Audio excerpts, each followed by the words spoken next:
En este Santo Domingo quinto después de Pentecostés escuchamos el tantas veces proclamado Evangelio del pobre Lázaro y del rico Epulón.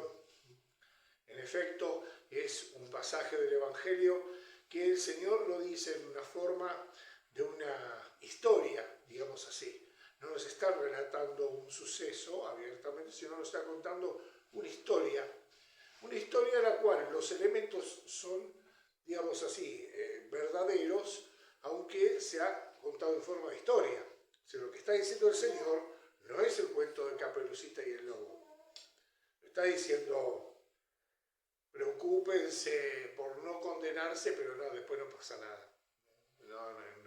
Lo del susto era del lobo, pero era parte de la historia, pero no se preocupen por el contenido, digamos así. Hay cosas que inclusive pueden confundir, y es una confusión fatal, y es confundir justamente la forma en que dice las cosas el Señor y su contenido y significado. Entonces, que Él en algunos momentos utilice una historia, una comparación, no significa que el contenido sea de, digamos así, de escasa importancia o de cuestión de debate. ¿Sí? Entonces, digamos así, muchas veces escuchamos, ¿no? Que cuando digamos así, la experiencia que se hace de la fe, uno piensa que una persona con años de vida de la fe tiene que tener una experiencia de lo que Dios está ofreciendo. Sin embargo, muchas veces lo que uno escucha, se puede encontrar eso. En cualquier lado, laicos, sacerdotes, estamos todos en el mismo barquito en este sentido, que muchas veces justamente nuestra experiencia de la fe es algo diferente de lo que nos enseña Dios en la iglesia. Entonces, dice, no, bueno, yo pienso que al final Dios perdona todo, que todo es lo mismo, que bueno, que esa es una manera de hablar de la época y muchísimas cosas que claro que a nosotros por justamente la época depravada que nos toca vivir, crecemos con una insensibilidad muy grande al mal, una gran insensibilidad al mal. Digamos así, por ejemplo, en el país donde nosotros vivimos pareciera ser que se reduce a muy pocas categorías, todo el resto es discutible, ¿sí? Y vemos que hay un relativismo y una ausencia de tripa, como bien dice, de respuesta frente a las cosas que el mismo Dios nos enseña. Todas las que Él pone, no las que a nosotros nos gusta. Lo que no nos gusta, vamos para el lado y después el resto.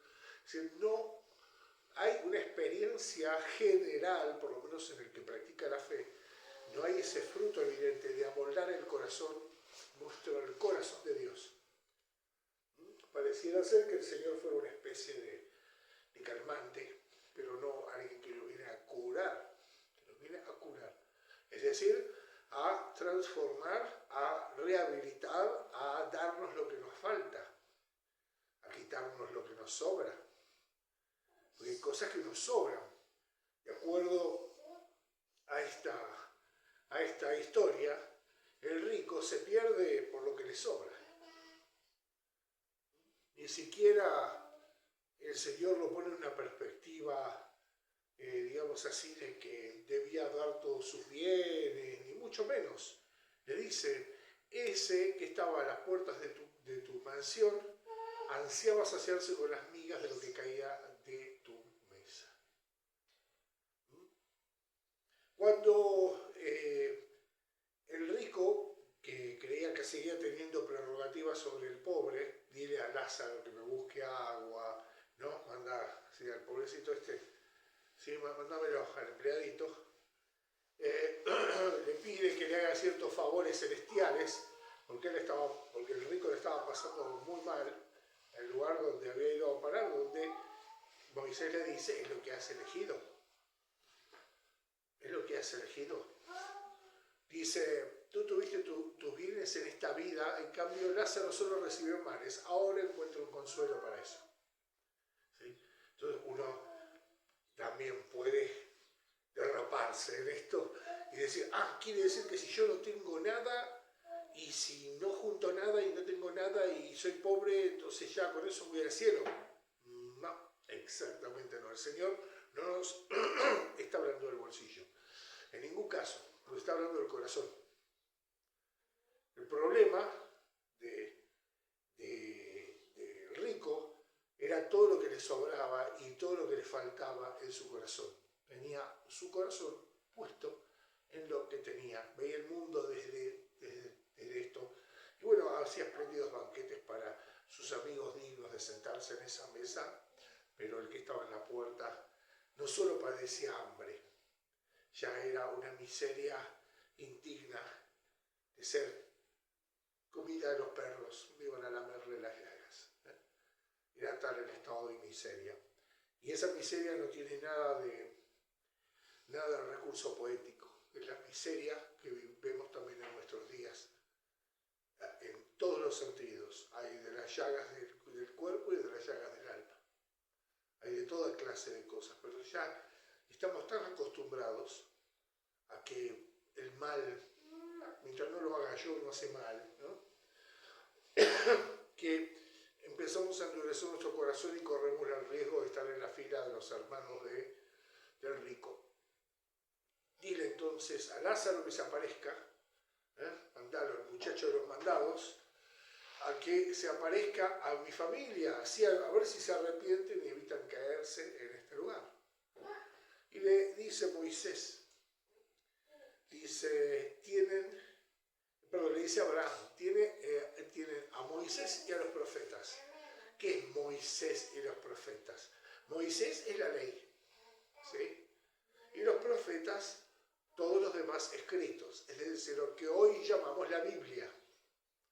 En aquel entonces consistía solamente de lo que nosotros llamamos Antiguo Testamento. Pero esa expresión, Moisés y los profetas, la ley, los profetas y los escritos, equivale a nuestra expresión en la Biblia. Es la expresión hasta el día de hoy. La ley y los profetas es una manera de decirlo también. Este aquí entonces que el patriarca Abraham le dice, aunque un muerto resucite, no van a cambiar, si no se dejan conmover por lo que está en la palabra de Dios. Fíjense que tantas veces nosotros haríamos lo mismo que este rico, diríamos, y para mis familiares que no van a misa y que no creen y que les da lo mismo y que cuando les va mal van a las brujas y que andan en esto, andan en aquello y que o que no les importa nada de cómo están delante de Dios, y aunque sea que se le aparezca un muerto, ¿no? Que se peguen un susto, que se den cuenta que es verdad que del otro lado hay algo. Y ya nos lo previene el patriarca Abraham diciéndonos, en boca nuestro Señor nos lo dice, poniéndolo en boca de Abraham, aunque se aparezca un muerto, si uno no se deja conmover por la palabra de Dios, si no cree en ella,